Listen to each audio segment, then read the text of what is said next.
Assalamualaikum warahmatullahi wabarakatuh. Balik lagi bersama saya di catatan kecil Merdeka. Ya, seperti biasa saya di sini tidak sendiri. Saya di sini ditemani oleh sahabat saya, sahabat ulang dari yang biasa dipanggil Mbak Cibu. Beliau ini dimisioner Ketua Umum Kopri PC PMI Kota Metro. Gimana nih Mbak kabarnya Mbak? Alhamdulillah sehat. Alhamdulillah. Kegiatan buat hari ini apa Mbak? Ya, kegiatan seperti biasa kita harus stay at home, belum boleh kemana-mana karena memang keadaannya kita harus social distancing untuk ya menghentikan penyebaran virus COVID-19. Nah, berarti memang hari ini Mbak Cibun memang di rumah aja Mbak ya? Iya, Nggak kemana-mana. kita masih di rumah aja. Nah, terganggu nggak sih Mbak terkait adanya karantina wilayah, social distancing, physical distancing, ataupun stay at home sendiri bagi Mbak Cibun? Saya rasa untuk keadaan hari ini tidak ada yang tidak merasa bahwa itu sedikit berpengaruh karena memang menjadi kebiasaan yang tidak biasa dilakukan. Jadi memang sedikit seperti apa ya, belum pernah dilakukan kok di rumah, iya, karena biasanya bergerak dan aktivitas. Nah, di sini saya pengen diskusi bareng Mbak Cibun sendiri terkait kesetaraan gender Mbak. Hari ini kan wanita kemarin adanya Hari Kartini, bisa dibilang kebangkitan wanita, dan aktivis-aktivis wanita ini sudah banyak, pemimpin wanita juga sudah banyak. Saya pengen ngobrolin tentang kesetaraan gender nih. Mbak Cibun kan aktivis wanita yang ada di Kota Metro. Itu kesetaraan gender itu apa sih Mbak? Jadi sebenarnya kalau kita mau ngomongin tentang kesetaraan gender, ngomongin tentang gender itu bukan melulu tentang perempuan. Tapi gender itu kalau perempuan itu kan sifatnya biologis, sifatnya kodrat yang sudah ditentukan, digariskan ketika kita dilahirkan. Tapi kalau gender itu adalah konstruksi sosial tentang peran, sifat, terus keadaan sosial yang ada di masyarakat antara laki-laki dan perempuan. Jadi itu berhubungan dengan laki-laki juga. Akan tetapi kesetaraan gender itu muncul dari gerakan-gerakan perempuan yang menjadi latar belakang bahwa perempuan itu banyak sekali permasalahan-permasalahannya di masyarakat. Contohnya apa itu Mbak? Contohnya subordinasi. Subordinasi itu penomorduaan, bahwa perempuan itu dianggap makhluk nomor 2. Yang pertama itu laki-laki. Semua keputusan diambil oleh laki-laki tanpa mempertimbangkan hak-hak perempuan. Terus ada kekerasan perempuan, dan kekerasan itu banyak, bukan hanya kekerasan fisik tapi kekerasan verbal juga banyak. Nah, hal-hal itu sering terjadi diberikan kepada perempuan-perempuan. Nah, untuk kesetaraan gender sendiri nih, kalau menurut mungkin banyak sahabat-sahabat di rumah masih awam dengan kesetaraan gender itu sendiri. Mungkin bisa dijelaskan sejarah kesetaraan gender itu mulai muncul, ada kata-kata kesetaraan gender itu pada kapan itu Mbak? Secara sejarah sebenarnya kesetaraan gender atau yang ramai disebut untuk ngomongin gerakan perempuan itu gerakan feminisme. Nah, itu pada abad ke-15 sampai abad pertengahan sampai abad pencerahan, itu perempuan itu dianggap bahwa makhluk yang menimbulkan dosa, bahwa perempuan itu sumber dosa dari segala dosa yang ada di muka bumi ini. Itu di Eropa sana. Nah, di sana bahwa banyak sekali perempuan itu sangat tidak dianggap dan tidak dimanusiakan. Ada bahasan bahwa perempuan itu apakah manusia gitu kan.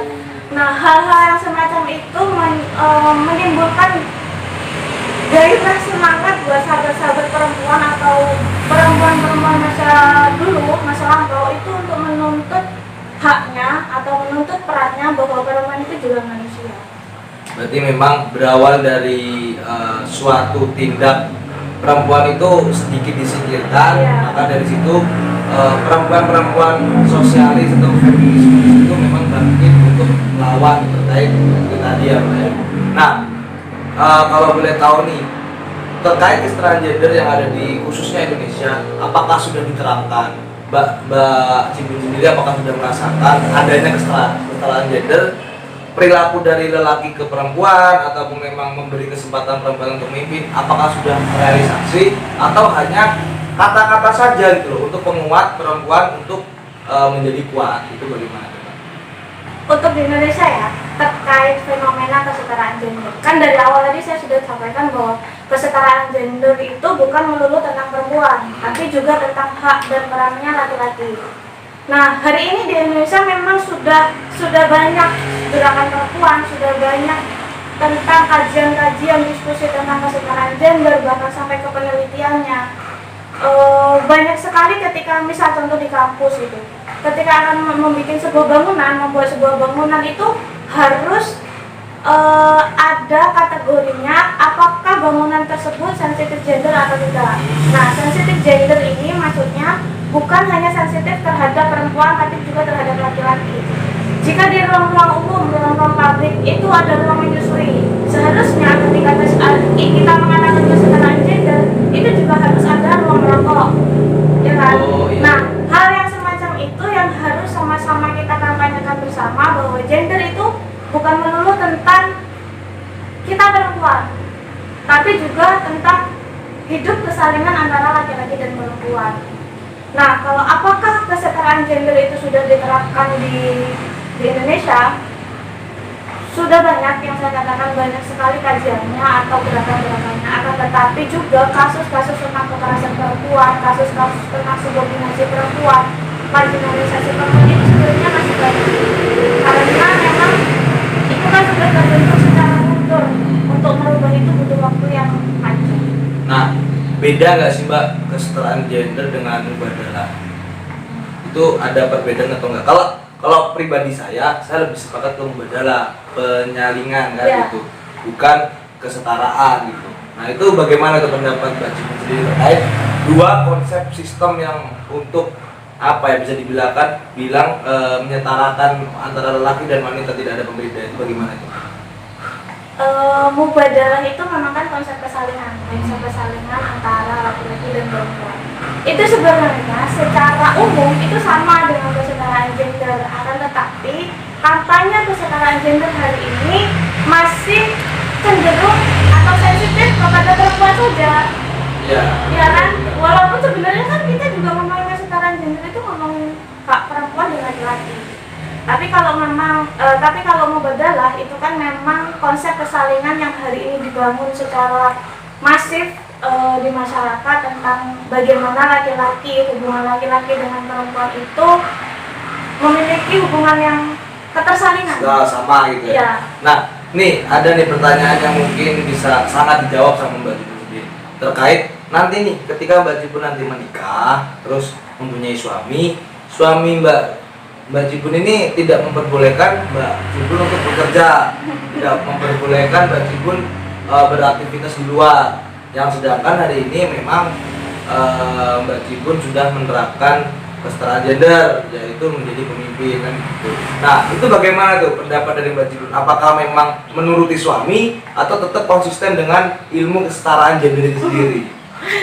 Ya, sedikit menguras pikiran itu pertama. Oh ya, siap. Karena begini, yang pertama berhubung saya belum menikah, jadi ada beberapa hal yang perlu didiskusikan sebelum menikah. Nah, pemahaman bagaimana seorang laki-laki paham tentang hak dan peran perempuan, bagaimana seorang laki-laki itu bisa menghargai bahwa perempuan itu juga butuh ruang, perempuan itu juga butuh peran, dan kita juga sebagai perempuan itu kan ada hak untuk selalu menuntut belajar, menuntut ilmu. Nah, hal-hal yang semacam itu seharusnya didiskusikan di awal sebelum pernikahan itu terjadi. Nah, tapi kan sejatinya wanita itu hakikatnya itu hanya mengandung dan menyusui. Nah, itu ketika misalkan nih, semisal ini berbicara dengan logika Mbak ya, pendapat Mbak Cibun sendiri. Semisal Mbak Cibun menjadi ketua atau memang ibu-ibu sosialis yang di luar terkait kepemimpinan. Lalu Mbak Jibun menikah dan suami Mbak Jibun pertama sepakat, tetapi pada akhirnya suami Mbak Jibun sendiri menolak gitu loh, melarang Mbak Jibun. Nah, Mbak Jibun lebih menurut atau tetap konsisten dengan kesetaraan gender itu sendiri. Itu sesuatu yang ya belum pasti untuk kita bahas gitu kan. Akan tetapi saya rasa ketika antara laki-laki dan perempuan itu bisa berdiskusi dengan baik, maksud saya kita sama-sama diskusi untuk menjelaskan maksud dan tujuannya dari setiap keputusan itu tuh apa. Saya rasa permasalahan-permasalahan itu bisa diselesaikan bersama. Nah, ini Mbak ada pertanyaan lagi. Jadi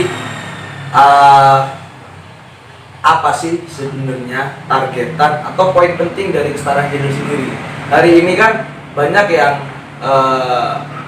lelaki itu egosentrisnya kuat juga terkait penolakan kesetaraan gender, wanita pun ada egosentris juga terkait membela kesetaraan gender. Nah, poin penting targetan adanya sistem kesetaraan gender sendiri itu apa sih Mbak? Agar wanita ataupun lelaki, agar dunia ini, agar mengapa gitu? Apa yang menjadi tujuan? Tujuan dari kampanye tentang kesetaraan gender. Yang jelas, setiap manusia itu memiliki hak dan tanggung jawab. Ya. Nah, kita sudah sepakat di awal bahwa ngomongin tentang kesetaraan gender itu ngomongin antara salingan, ngomongin antara peran fungsi atau hal-hal yang itu sifatnya bukan kodrat.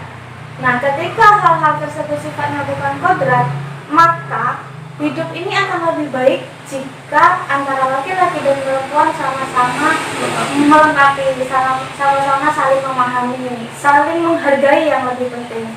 Karena permasalahan tentang kesetaraan gender ketika tidak ada gerakan-gerakan perempuan untuk menuntut hak dan perannya, maka yang ada hanya penindasan terhadap salah satu di antara laki-laki atau perempuan.